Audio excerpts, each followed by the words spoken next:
Full explain में आप ये मत सोच लेना कि मूवी देखने का मजा किरकिरा हो जाएगा। स्पॉइलर को ध्यान में रखते हुए पूरे मूवी का फुल एक्सप्लेन करेंगे। मैं हूँ आपका दोस्त शंकर। वीडियो का मजा लो आराम से बैठकर। मूवी के फर्स्ट सीन में पुष्पा सीधे नहीं उल्टा एंट्री लेता है, जहां वो अपने हक के पैसे के लिए जापान तक चला आता है। भाई ये एंट्री बिना अंदर से गुदगुदी मजा देती है। वो पुराना गाना गाते हुए एक्शन, वो पानी पीते हुए एक्शन, भाई अलग ही गूज़बम्प है। फिर दूसरे ही सीन में दिखाता है वो सपने से जग रहा है, लेकिन गाइस शायद ये सपना नहीं, ये तीसरे पार्ट का इशारा है। नेक्स्ट फ्रेम में हमें दिखाया जाता है शेखावत मजदूर के वेश में लॉरी में बैठे हुए जाता है जंगल और वहां लाल चंदन पकड़ लेता है। श्रीनू के साथ साथ सभी मजदूरों को पकड़ के लॉकअप में डाल देता है।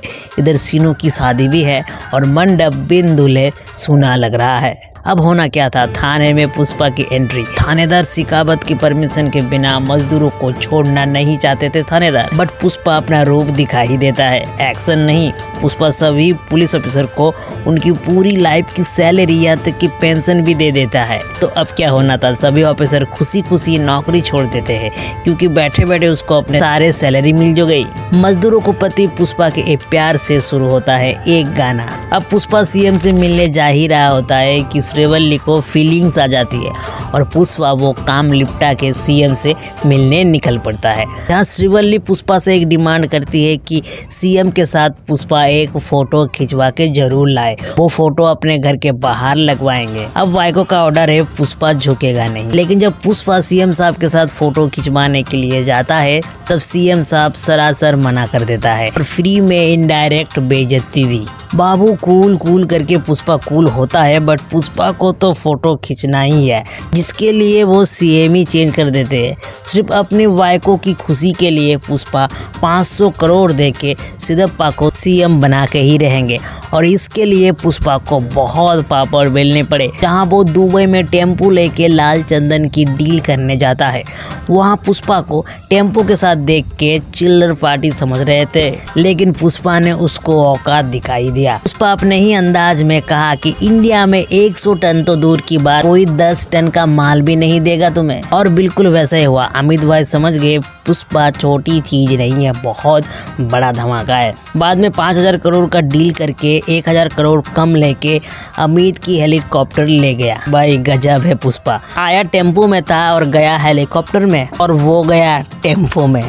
इधर शेखावत अपना पुराना बदला लेने के लिए चंदन से भरा लॉरी को ब्लास्ट करके एक आदमी को मार देता है, जहां सभी पुष्पा के ऊपर उंगली उठाता है कि पुष्पा के वजह से सिंडिकेट का ए आदमी की जान चला गया। सीएम शेखावत से इस सिलसिले को रोकने के लिए कहता है, लेकिन शेखावत कहता है कि जब तक पुष्पा उसे सॉरी नहीं कह देते ये सिलसिला चलता ही रहेगा।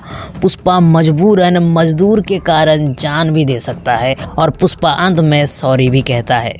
पूरे महफिल में शेखावत पुष्पा की बेइज्जती करता है, बट पुष्पा कुछ ना कह के वहां से निकल पड़ता है। लेकिन कुछ दूर जाके पुष्पा को रियलाइज होता है भाई पुष्पा को तो लौटने की आदत नहीं है। ये फील आता है कि उनके उसूल में भी एक चीज था, मैं झुकेगा नहीं। अब क्या, पुष्पा की सेकंड एंट्री मतलब बवाल। पुष्पा वापस आके शेखावत के ऊपर ही मुंह देता है और ए ओपन चैलेंज देता है कि 4:11 में 2000 टन की लाल चंदन बॉर्डर क्रॉस करेगी। दम है तो एक भी लकड़ी पकड़ के दिखाए। क्या मास्टर प्लान किया पुष्पा ने, देख के तो सुकुमार को चूमने का मन करेगा। ऐसे में शेखावत को मिलती है नकली चंदन और ये बात उसे एहसास होता है न्यूज़ में ढिंडोरा पीटने के बाद। इधर पूजा में सबको पता चलता है कि श्रीवल्ली मां बनने वाली है और उसी पूजा में पुष्पा की भतीजी के साथ कुछ लोग मिलकर बदतमीजी भी करता है। वहाँ पर पुष्पा उसे सिर्फ जवाब और प्रोटेक्ट करता है, तांडव नहीं। लेकिन नेक्स्ट सीन में शेखावत जी जान लगा देता है लाल चंदन पकड़ने में, बट नाकाम होता है। इधर बात फैल जाती है कि शेखावत ने लाल चंदन को पकड़ लिया है, लेकिन इंक्वायरी होने पर सच सामने आ ही जाएगा कि वो चंदन नकली है। अपनी इज्जत को ऐसे नीलामी होता देख शेखावत अपने आप को ब्लस्ट कर लेता है। जहां दूसरी ओर खबर आती है कि पुष्पा की भतीजी को प्रताप रेड्डी की भतीजे ने किडनैप कर लिया। ये वही लोग हैं जो पूजा वाले दिन बदतमीजी किए थे। पुष्पा इस बात को सुन के 10 करोड़ लेके पहुंच जाता है, लेकिन वहाँ पुष्पा को अपनी भतीजी की खातिर मार खाना पड़ता है।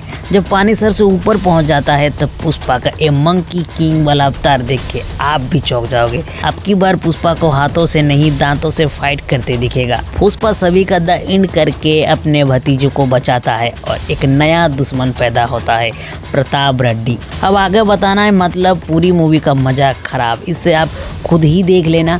अंत में बस यही कहूँगा, पुष्पा 2 अगर आपने मिस कर दिया तो दुनिया भी आप पर हंसेगी। जाके देखो, वाइल्ड फायर है।